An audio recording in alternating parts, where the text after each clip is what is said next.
हाँ, ये मुमकिन है. लेखिका डॉक्टर तरु जिंदल. वाचक स्वर डॉक्टर अदिती काळमेघ. मी डी एमना भेटते.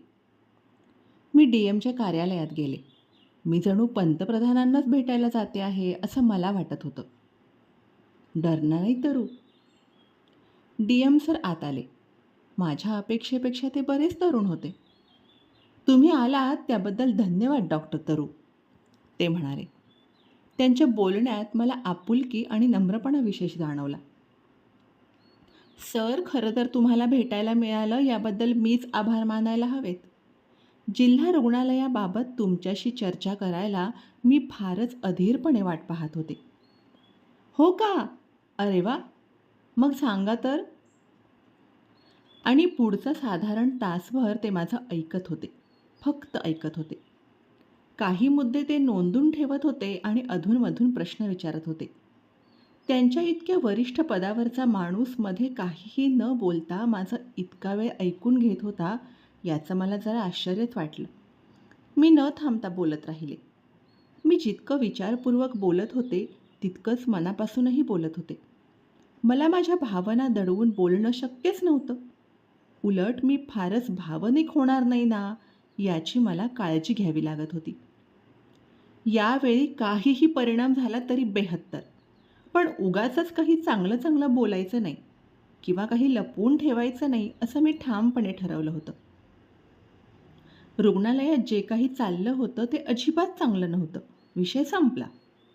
जो काही राडा होता त्याच्याकडे आहे तसं बघणं आवश्यक होतं. डी एम जरी नव्यानेच तिथं रुजू झाले असले तरी मी म्हणजे एक बाहेरची व्यक्ती त्यांच्याच हाताखालच्या व्यवस्थेची चिरफाड करत होते.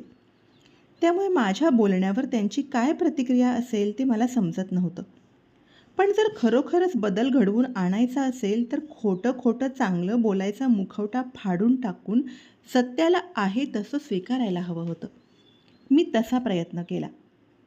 सुनीलजींना मला बोलताना थांबवायचं आहे का हे पाहायला मी त्यांच्याकडे अधूनमधून कटाक्ष टाकत होते, पण त्यांनी मला अडवलं नाही. ते चंपारणच्या सरकारी रुग्णालयांसाठी गेल्या 2 वर्षांपासून काम करत होते. कदाचित ते सुद्धा याच दिवसाची वाट पाहत असतील. तासाभरानंतर डी एमने मला विचारलं, डॉक्टर तरु, तुम्ही मुंबईला परत कधी चालला आहात? 2 आठवड्यांनी सर. मग जाणं रद्द करा. आम्हाला तुमची इथे गरज आहे, मुंबईला नाही. काय? खरंच? नक्कीच. याहून चांगलं मला काय हवं होतं? या रुग्णालयाचं रूप पालटण्यासाठी मी काहीही करायला तयार होते. त्यांच्या या वाक्याचं मला आश्चर्य वाटलं असं म्हटलं तर त्यांनी नंतर जे केलं त्याने सर्वांनाच चकित केलं. त्यांनी आपल्या सुरक्षा रक्षकांना बोलावलं. 2 गाड्या काढा, आपण आत्ताच्या आत्ता जिल्हा रुग्णालयात जातोय. आत्ता? तेव्हा रात्रीचे 10:30 वाजले होते. एका गाडीत डी एम आणि त्यांचा IAS अधिकारी, तर मागच्या गाडीत सुनीलजी आणि मी असे आम्ही रुग्णालयाकडे निघालो. डी एम लोक असं काम करतात? भारी. आम्ही इतके अचानक आणि काहीही न कळवता रुग्णालयात हजर झालो की तिथले सगळे लोक गडबडून गेले. DS आणि HMना त्यांच्या त्यांच्या घरून बोलावून घेण्यात आलं. इथला सन्नाटा क्यों है ह्या? जिल्हा रुग्णालय म्हटल्यावर तिथे कायम रुग्णांची गर्दी असली पाहिजे. जिल्हा रुग्णालयात पोचल्या DMचे हे पहिले शब्द होते. नंतरचा 1 तास DM सर प्रत्येक वॉर्ड, OT आणि प्रसूती कक्षाची तपासणी करत होते. त्यांना रुग्णालयाच्या व्यवस्थापनामधले इतके बारकावे माहीत होते की त्यांना कोणीही काही बोलून गुंडाळू शकत नव्हतं. ते स्वतः आरोग्य क्षेत्रातलेच आहेत की काय असंच कोणालाही वाटलं असतं. त्यांनी DSला विचारलं, या रुग्णालयाची अवस्था बघा. हे जिल्हा रुग्णालय आहे असं कोणी म्हणेल का? सुनीलजी आणि माझ्याकडे आजूबाजूचे लोक गोंधळलेले कटाक्ष टाकत होते. त्यांना जणू विचारायचं होतं, तुम दोनों यहाँ इस समय DM के साथ क्या कर रहे हो? प्रत्येकच व्यवस्थेमध्ये असे काही लोक असतात ज्यांना परिस्थिती जैसे थेच राहायला हवी असते आणि DMच्या या अनपेक्षित भेटीमुळे ते वैतागले होते. हे लोक नक्कीच हा प्रसंग लक्षात ठेवून खुन्नस काढतील असा माझा दाट संशय होता. पण आपण काही पर्वा करायची नाही असं मी ठरवलं. विजय, उद्या दुपारी सगळे डॉक्टर्स आणि सगळ्या कर्मचाऱ्यांसोबत एक मीटिंग ठरवा, DM ने HMना सांगितलं.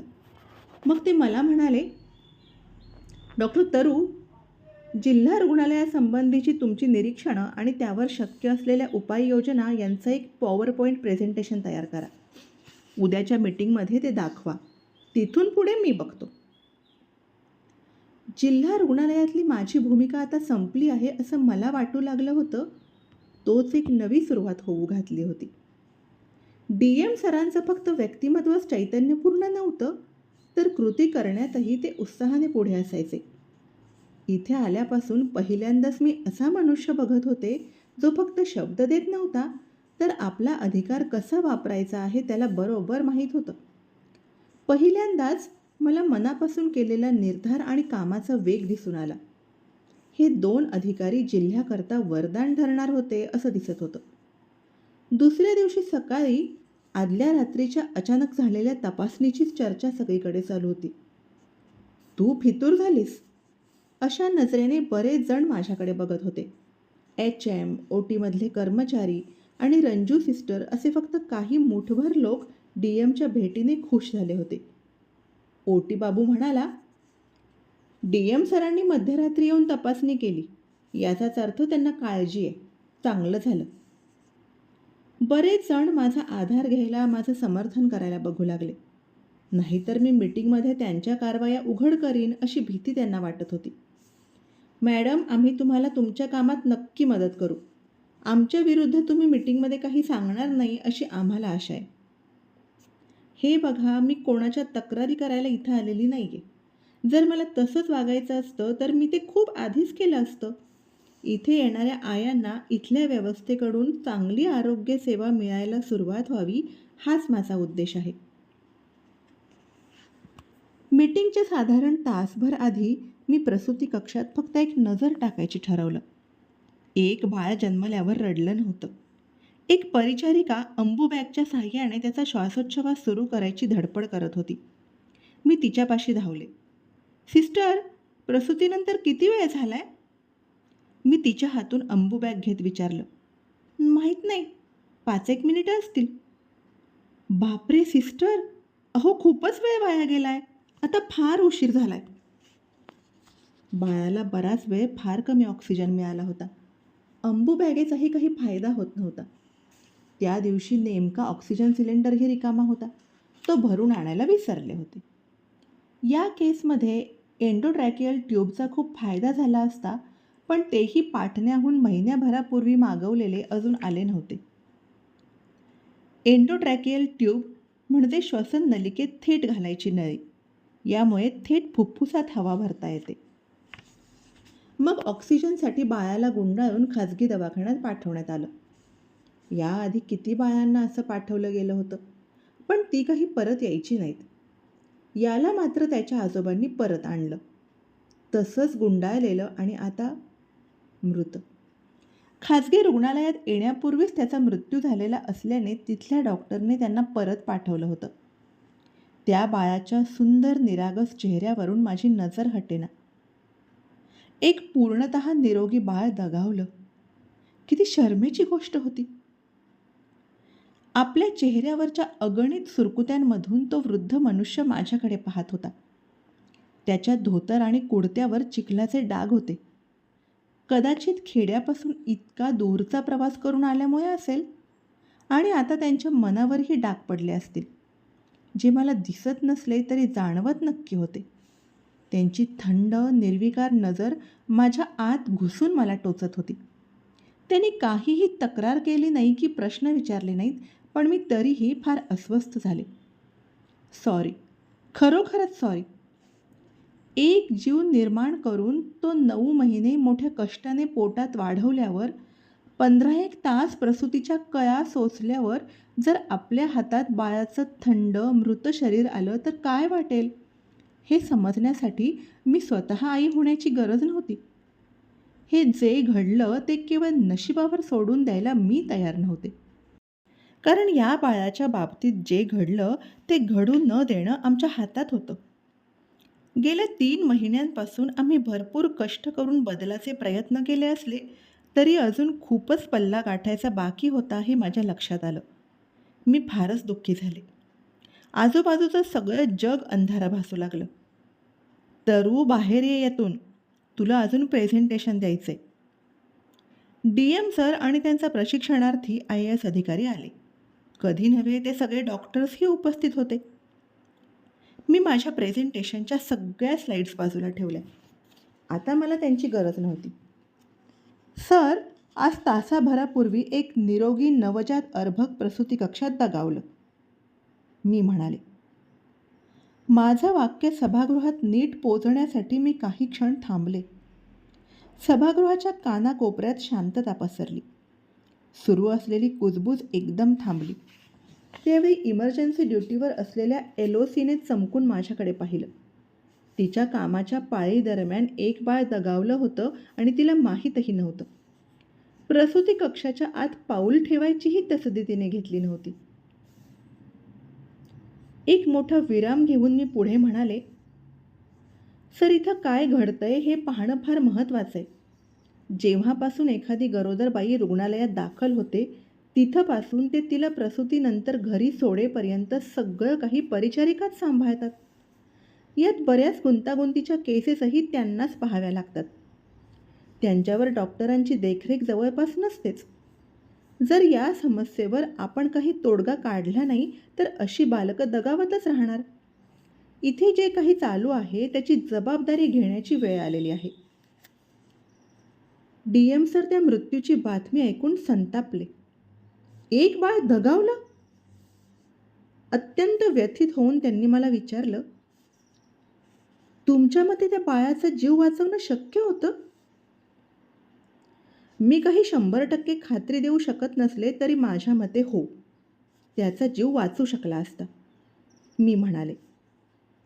बाळाचं वजन चांगलं होतं आणि वरवर पाहता तरी त्याच्यात कोणतंही व्यंग नव्हतं. बरेचदा बाळ पोटात असताना हे घडतं. जर परिचारिकेच्या पाळी बदलायच्या वेळी त्यांनी ऑक्सिजनचा सिलेंडर भरलेला आहे ना हे तपासलं असतं तर मला वाटतं की बाळाचा जीव वाचला असता. मी हे बोलल्या बोलल्या डॉक्टरांचा उद्रेक झाला. काही जणी उभ्या राहून माझ्यावर ओरडू लागल्या. LOCने पण माझ्यावर पट्टा सोडला. हा मृत्यू टाळला असता असं कसं तुम्ही म्हणू शकता? या केसच्या नशिबात मृत्यूच लिहिलेला होता. सिफेलिहेमाटोमामुळे ह्याचा मृत्यू झाला. याचा अर्थ बाळ जन्माला येताना बाळाच्या कवटीच्या आवरणाखाली साकळलेलं रक्त, सिफल-हेमॅटोमा. बालरोग तज्ज्ञसुद्धा त्याला वाचवू शकला नसता. ही काही आमची चूक नाही आहे. मग त्यातली एकजण म्हणाली, या डॉक्टर तरूला इतकं खात्रीशीर हे कसं काय माहीत? ती काही बालरोग तज्ज्ञ नाही आहे. बाळांना हाताळायचं प्रशिक्षणसुद्धा तिनं घेतलेलं नाही आहे. या सगळ्यातली खरी अडचण डॉक्टर तरू हीच आहे. ती इथं आल्यापासून या रुग्णालयातलं आमचं जीणं मुश्किल झालं आहे. सगळ्यात चांगला उपाय म्हणजे तिलाच इथून निघून जायला सांगणं.